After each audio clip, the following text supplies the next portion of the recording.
Okay, let's read you a story. The new classification, World Health Organization 2014, accepted the International Society of Gynecological Pathology's divided hyperplasia into two groups: benign hyperplasia and atypical hyperplasia, endometrial interepithelial neoplasia. The WHO 2014 schema is more likely to be successful in identifying precancerous lesions. Endometrial hyperplasia is one of the most frequent causes of abnormal uterine bleeding, which leads to endometrial cancer if left untreated. Endometrial hyperplasia is one of the most frequent causes of abnormal uterine bleeding, which leads to, it is precancer. It is not just abnormal cell growth, it is precancer. It's baby cancer. Endometrial carcinoma if left untreated. In 10% of premenopausal women with abnormal uterine bleeding, histologic findings show endometrial hyperplasia, and 6% of postmenopausal women. The primary role of endometrial sampling in patients with AUB, abnormal uterine bleeding, is to determine whether carcinomas or premalignant lesions are present by evaluating histologic samples. A study conducted by the Gynecologic Oncology Group on biopsy-diagnosed atypical hyperplasia found that 42.6% of those had concurrent endometrial carcinomas active in the time of hysterectomy. I'll read that one more time. Study conducted by Gynecological Oncology Group on biopsy-based diagnosis, which is what I had. They take a swizzle stick and they just blindly pop a chunk out. That 42.6, that's basically about 50%, already were found to have a concurrent endometrial or uterine adenocarcinoma at the time of hysterectomy. So it is a precancer, endometrial interepithelial neoplasia, EIN. It is the new distinction between hyperplasia and endometrial hyperplasia with atypia, which is what they used to call it. And that is metaplastic changes. Metaplastic changes are cancerous changes. It is a precancer condition, which means not that it might be, but it will be cancer, the section they chunked out in my biopsy. And because they found it in my biopsy, those that get diagnosed that way, it's like blindly pulling a hair from your head and finding cancer. Those that get diagnosed that way, 46%, 46 point, what was it? 42.6% of concurrent endometrial carcinoma or uterine carcinoma hysterectomy specimens. Whoops.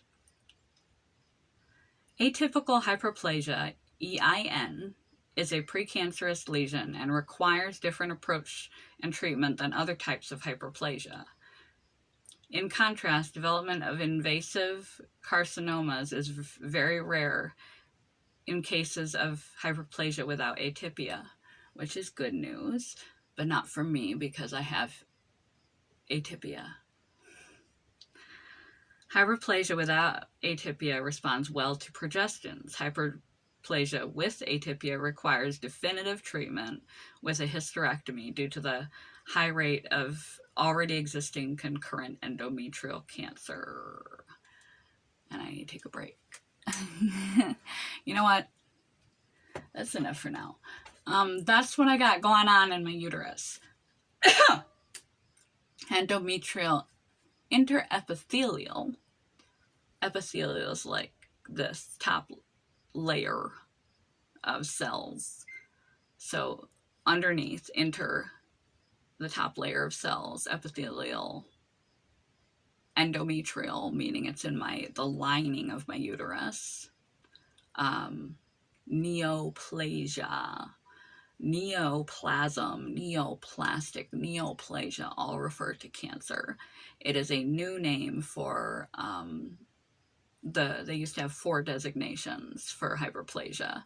Now they just have benign hyperplasia, which is not a precancerous condition, and then they have EIN, which is a precancer.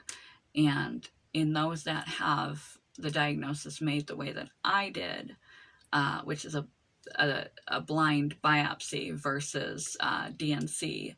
DNC, they fill your uterus with air, and then they use like a scraper, and they take the whole lining out, and then they can lay it out and examine the whole lining. They take a big section off, and then they examine the whole thing.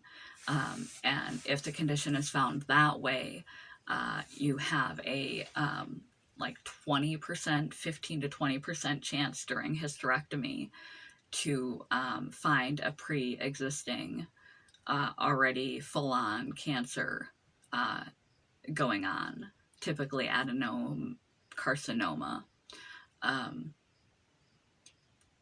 of the uterus or the endometrium.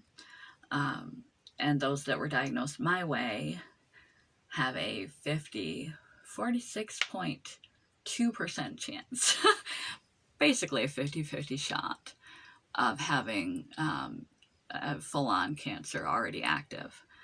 And that is why I don't know whether I will wake up with ovaries or fallopian tubes and a uterus and lymph nodes, or just missing my uterus.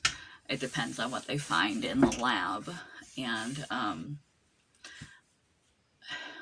not sure what to do about occult cancer.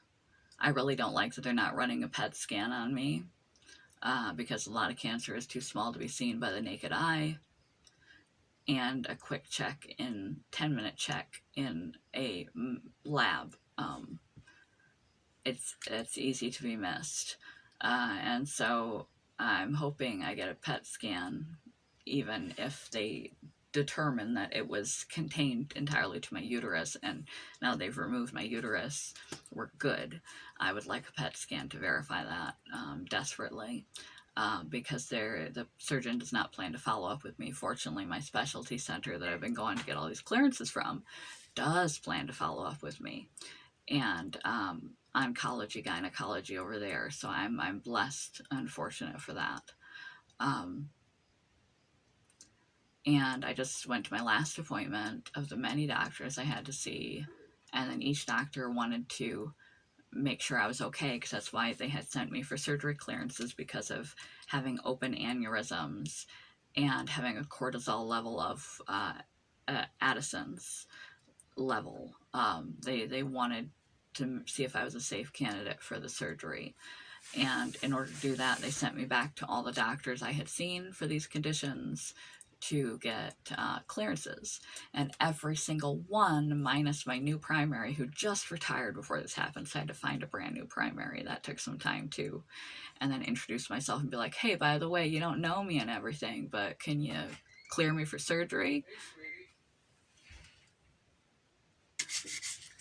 Okay, I forgot what I was saying. This is my boyfriend. This is my boyfriend's butt. So we're just going to call it good. I've said plenty to sort of fill you in if you were curious what exactly is going on downstairs. If you have any questions, feel free to DM me or comment. Anything you're curious to know. And I will let you know as much as I know anyway. While I sit here and like pet my boyfriend's butt. I don't mind. On camera. Okay. Have a good day. I'm so glad to be home.